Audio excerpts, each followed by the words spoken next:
congratulations are in order because you've been nominated for Best Short Film, Best Web Series, and Bernadette, Best Actress. No, I'm astonished. Oh my goodness. How does it feel? We did it. We're here. We are amazed. I have to, well, I'm speaking with us both. We feel amazed and really humbled to be in such amazing company. I mean, all of you. I guess the sort of headline of the experience for us is we were like everybody else. We were stuck indoors we live in Deptford in Southeast London in a small flat.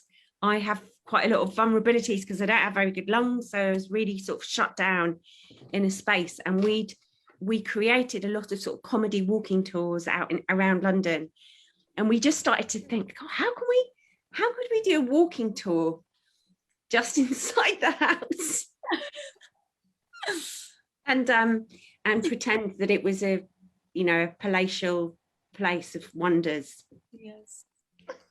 And that was it. And here it is, yeah. And that's what we had, really, all these just kind of very small rooms, and just try to look at every room and go, how can we fit a camera in there and the two of us without making it look like it's just the same corridor again and again and again, which was quite tricky. And the characters, I guess it's worth saying as well, the characters have sort of been with us for a while.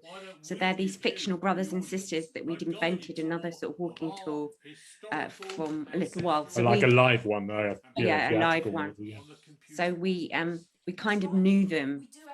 So that was sort of really good starting point. And honestly, some of it, I think somebody mentioned it earlier, it was to do with just wanting to experience joy and have a bit of fun and sort of mucking about in this time that felt really dark. It was tough. I know it was in lots of places. It was really tough in London for a little while, as it was in lots of places. And so in the midst of that, we were just like, we were going to try and find some joy. I think that's what you said, Hadi, yes, didn't you, about finding joy? And yeah, absolutely. That so came through. I mean, you guys just seemed like you were having a blast. Are you going to keep making these episodes? Please say yes. Yeah, we are. We had a kind of break from the second. We did 2 of them, and then we were like, had a little break because we both started just doing it. We were just doing other stuff, and so it's just trying to get both of us together to do it. But we've got one. No, just to say as well, it's so encouraging. We're so grateful, honoured to be in such amazing company, but also really grateful because it's really lovely and important to be encouraged for all artists, particularly at this really difficult time. I mean, honestly, I'm astonished to be nominated for anything. The only thing I've ever won was, well, I did win an egg and spoon race at primary school. Hey. So, I have won that. But so I was really pleased to be nominated, but it's really, so thank you very much for encouraging us, because we like the characters and we would like to carry on. They might be able to go out now, though. Eh? I think we want to do Derek and Daisy do aliens. Yeah. We quite like the idea that that's perfect. They've been visited by aliens, or there's something about aliens. Yeah. While you're on your walk, just get abducted and oh, now we're in the aliens UFO. I think they've definitely been sort of like contacted, or they know them. Yeah. Oh, 100%. Oh my God. I like the idea of aliens coming and they just give them directions and that's it. They're in the walking tour. Yeah. This way. These guys are weird. This way. Yeah. Oh my goodness. I'm sorry. I'm having too much fun with you guys. Thank you. No, it was really good fun. It was nice. It was really important as well during lockdown, I think, for everyone to give themselves permission to have fun, and also to find a place to be distracted from it, because we were all very aware of the grim news and it was important to know what was going on. But it also felt really important to just be able to give yourself permission to escape from that into fun and into beauty too, as well. Some people have made, I know, incredibly beautiful. Absolutely. I mean, this year's been hard. It has been hard, no matter who you are, no matter where you are in your life right now. It has been a rough year, and everyone's had to go through their plans B through Z, right? I mean, these tour guides, they didn't know what was going to happen. But it's something that all of us can really look, we're on Zoom right now. We're doing it. We are still making art and theater and talking about it and cultivating this community, even in these weird dark ages that it almost seemed for a minute. Yeah. I think it's a really important point, because when we were saying hello on the chat earlier, I was like, how wonderful that I can see that I'm speaking to someone from Barcelona and Chicago and Toronto and everywhere, and that actually it is a kind of blessing of the time, isn't it? Because we didn't do that so much before. I didn't anyway. Certainly wasn't in a space with people from all over. So that's great. I know it's forced us to all come together, which is why this first theme is shorts heard from around the world, because we are all, this is what we're here to do. This is an international film festival, people.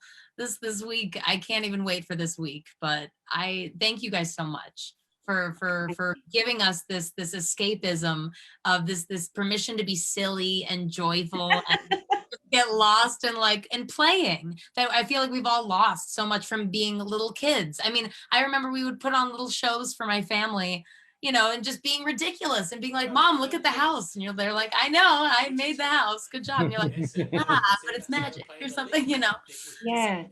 You definitely gave us that childlike wonder again. I think it is that whole thing of like, we always like looking for the sort of magic in the mundane.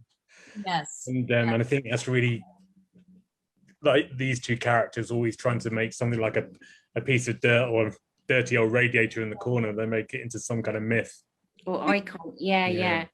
I think that's really important, because and that felt connected to lockdown as well, because we were in a small space looking at ordinary things, everyday things that we saw every day. So actually, as Gareth said, to see the wonder and the sort of magic in that was really, and relating to what you said as well, kind of loops back to being a child.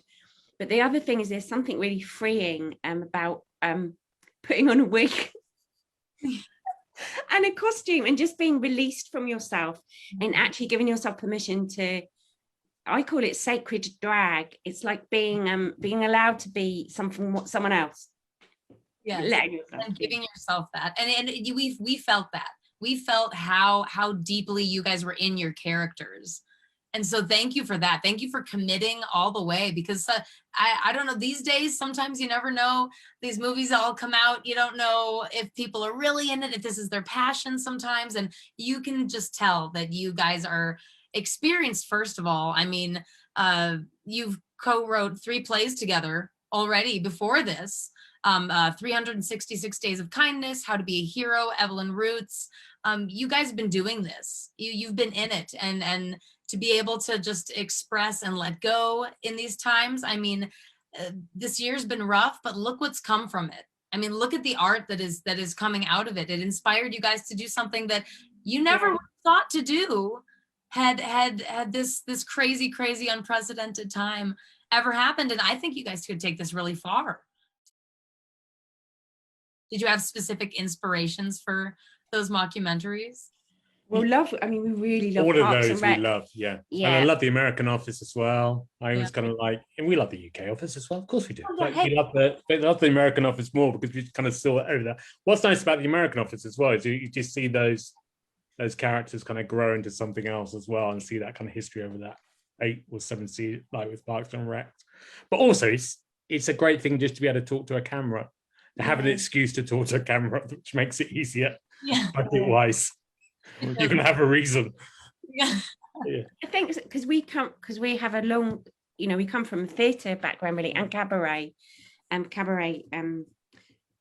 background. So I think the freedom that gives you to sort of play and to improvise, the freedom that cabaret gives you to sort of play and to improvise, we tried to take into film. We're still exploring that a little bit. Gareth's much more experienced at film than me. I'm much more cabaret person.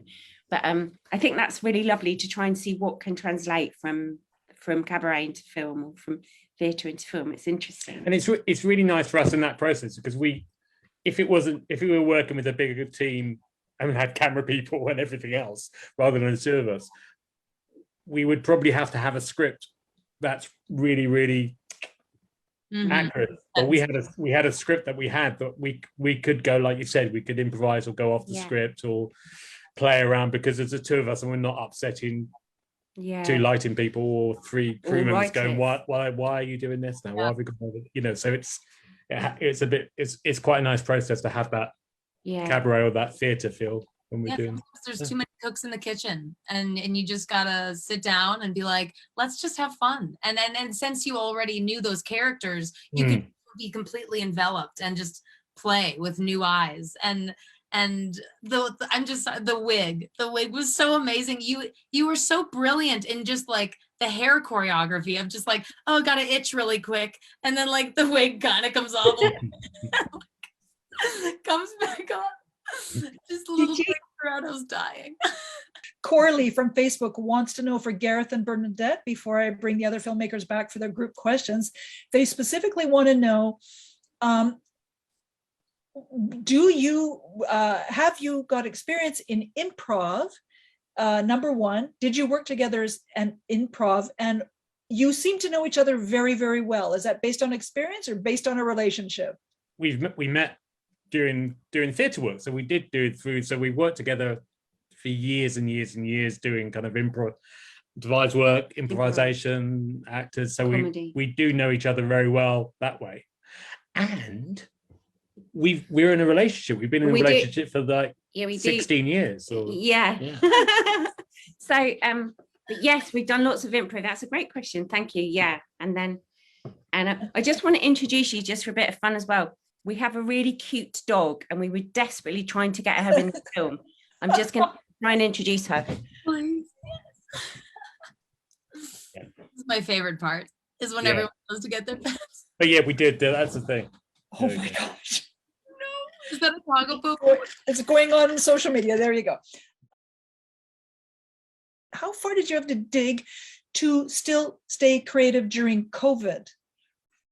Yeah, I think it's really hard because I think, you know, a lot of the work we do, or I do as well, I think is theatre. So theatre went, you know, as well. So you lost, like exactly what you were just saying about that whole touring.